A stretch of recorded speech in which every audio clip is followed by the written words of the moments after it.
When you come through the gate at LNS, you're entering a different time zone. It's like you've entered into this place where you slow down, the pace comes down, and we can just be.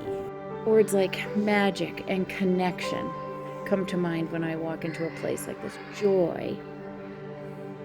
It just feels like a big hug is all I can say.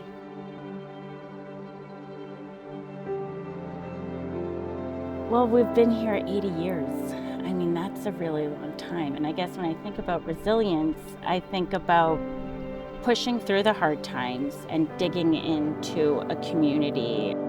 I think we've made it to 80 years because it values the children that come and the parents and the teachers. It's a web underneath that sort of sustains the growth of the past, and yet we take in new families each year, and we're just reaching out and being responsive. It is about growth and positivity and joy, and regardless of what's happening outside those gates, this is all still going to happen every single day. The Reggio Emilia philosophy of LNS really emphasizes the community rather than the individual's learning journey. And I think that that's why those relationships and that diversity is so important. And it's interpersonal relationships between grown-ups and children, between children and nature. I mean, it's just like there's so many layers to those relationships. And learning about how to kind of collaborate in that way and learn together and solve problems together, even when they are all so different, is, I think, a big part of what makes that experience so valuable. And through so many different ways of being, just because your way of learning and being is different than someone else's doesn't make things right or wrong, but you learn that way, let me try that, so see it as more of an opportunity. I think that what makes LNS really unique is that it's really just a group of parents and teachers who want to deliver a certain type of early childhood educational experience. I think having the parents involved, having the parents learn to care about their children in a new way and see them emerging and evolving and learn to care about other people's kids it's such a gift. All these parents, they know my kid. I know their kids. We then have a common language. The children are so honest, and it is like a window into other people's lives that you don't normally get, where talking to a 4-year-old, they will tell you everything that's going on in their house. And I think things that sometimes their parents would be like, they're talking about that at school? I love when you walk into a classroom and there's no one standing up, right? Because the teachers are all down alongside the child.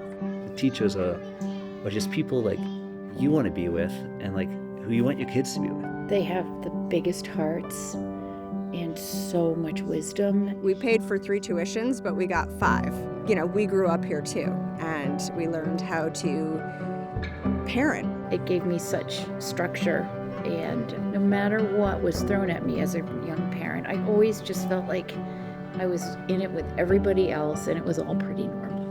What a privilege and a delight it is to have other adults mentor to you as parents how you can view growth and discovery with your children through the ideas of provocations. The kids are talking about this and they're talking about that, so we're going to set up a station where they really get to dig into that.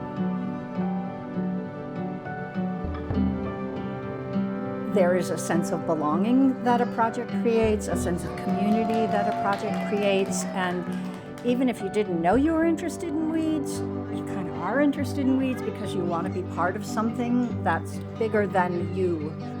We've learned so many different characteristics of weeds, how they're persistent, how they're resilient, how they can provide food and shelter, and how they support one another. It gives us different ways to connect to each other and actually to the greater world and everything around us that I think that's something really magical and beautiful. There's just such a richness of evidence. You've got Snail Girl out there as a new sculpture this year, and you'll look around them and you're like, wow, they're working on a lot of snail stuff, and oh, there's a snail in a tank, and I'm seeing spirals over here.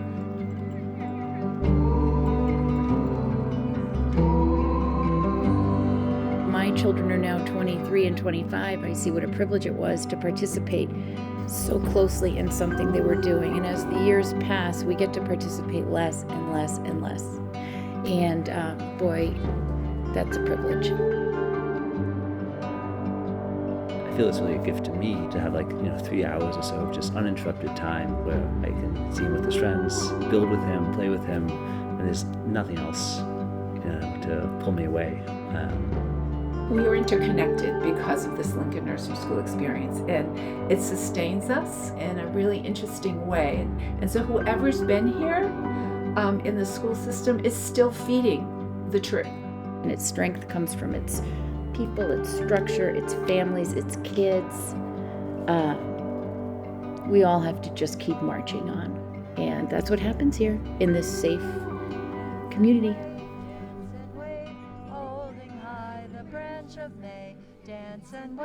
Dance and wave, holding high the branch of May.